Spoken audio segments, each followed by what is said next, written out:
Praise the Lord. இன்றைய ஜீவாப்பம் 2 கொரிந்தியர் 10ஆம் அதிகாரம் 17-18 வசனங்கள். மேன்மை பாராட்டுகிறவன் கர்த்தரை குறித்தே மேன்மை பாராட்ட கடவன். தன்னைத்தான் புகழுகிறவன் உத்தமன் அல்ல, கர்த்தரால் புகழப்படுகிறவனே உத்தமன். ஆமேன், அல்லேலூயா.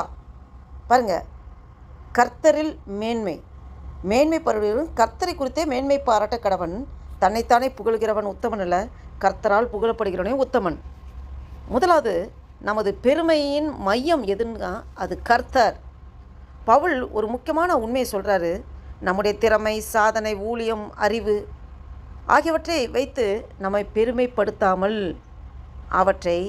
அவற்றையெல்லாம் தந்த கர்த்தரையே மகிமைப்படுத்த வேண்டும் என்று சொல்கிறார். கர்த்தருக்குள் மேன்மை பாராட்டுகிறவன் மேன்மை பாராட்ட கடவன் என்று சொல்லப்பட்டிருக்கிறது.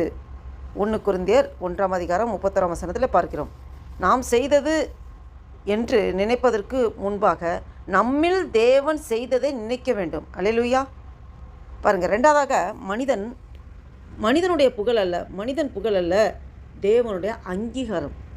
பாருங்கள், மனிதர்கள் நம்மை பாராட்டுவது நல்லதாக இருக்கலாம், ஆனால் மனிதர்களின் பாராட்டு நம்முடைய உண்மையான மதிப்பை நிர்ணயிக்காது. அல்லேலூயா. பாருங்கள், மனுஷருடைய மகிமையை பார்க்கிலும் தேவனுடைய மகிமையை விரும்பினார்கள் என்று யோவான் 12ஆம் அதிகாரம் 43ஆம் வசனத்திலே பார்க்கிறோம். மனிதர்கள் பாராட்டும்போது மகிழ்வது எளிது, ஆனால் தேவன் நம்முடைய இருதயத்தை பார்த்து அங்கீகரிப்பதே உண்மையான வெற்றி. ஆமேன். மூன்றாவதாக பார்த்தோம் என்றால், தன்னை புகழ்வது அல்ல, தேவனால் புகழப்படுவது என்று சொல்லப்பட்டிருக்கிறது. 18ஆம் வசனம் ஒரு பெரிய அளவுகோல் கொடுக்கிறதை பார்க்கிறோம்.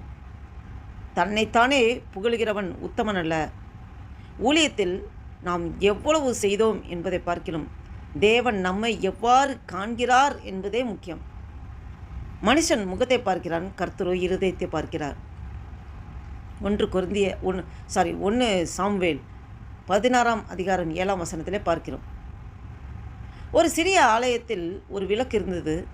அந்த விளக்கு ஒவ்வொரு இரவும் ஆலயத்தை வெளிச்சமாக்கிற்று. ஒரு நாள் அந்த விளக்கு, இந்த ஆலயத்தில் என்னை விட முக்கியமானது யாரும் இல்லை, எல்லாருக்கும் நான் தான் வெளிச்சம் கொடுக்கிறேன் என்று பெருமைப்பட்டது.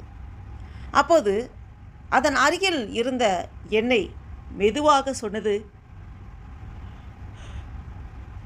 நண்பனே, உன்னிடம் இருக்கும் ஒளி உன்னுடையதல்ல, எண்ணெய் இல்லை என்றால் நீ எரிய முடியாது. அதை கேட்ட விளக்கு தாழ்மையடைந்தது. அதுபோல் நாமும் நான் செய்தேன், நான் சாதித்தேன், என்னால் நடந்தது என்று பெருமை பாராட்டாமல், கர்த்தாவே, என்னை பயன்படுத்தினது உமது கிருபை என்று சொல்ல வேண்டும். ஆமேன். இந்த கதையிலிருந்து நம்ம என்ன லெசன் லேர்ன் பண்ணிக்கிறோன்னா, விளக்கு ஒளி கொடுக்கலாம், ஆனால் ஒளியின் மூலத்தை, எதனால் இந்த ஒளி வந்தது என்பதை மறந்துவிடக்கூடாது. அதுபோல் நாம் ஊழியம் செய்யலாம், ஆனால் ஊழியத்தின் வல்லமை கர்த்தரிடமிருந்து வந்தது என்பதை ஒருபோதும் மறந்து போய்விடக்கூடாது. அடுத்ததாக நாம் பார்த்தோம் என்றால், 2 கொரிந்தியர் 10ஆம் அதிகாரம் 17-18 ஒரு மையமான ஒரு செய்தி என்னவென்றால், என் புகழ் அல்ல, கர்த்தரின் மகிமையே என்று நாம் பார்க்கிறோம். சாதனை கர்த்தருடைய கிருபை, திறமை கர்த்தருடைய கொடை, ஊழியத்தின் அழைப்பு, ஊழியம் கர்த்தர் நமக்கு தருகிற அழைப்பு, பலன் கர்த்தருடைய ஆசீர்வாதம், உண்மையான அங்கீகாரம் கர்த்தரிடமிருந்து, எல்லாம் கர்த்தரிடமிருந்தே. இதை கேட்டுக்கொண்டிருக்கிற என் அன்பு தேவ பிள்ளைகளே, உங்களோடும் என்னோடும் ஆண்டவர் இந்த வசனத்தின் மூலம் பேசி கொண்டிருக்கிறார்.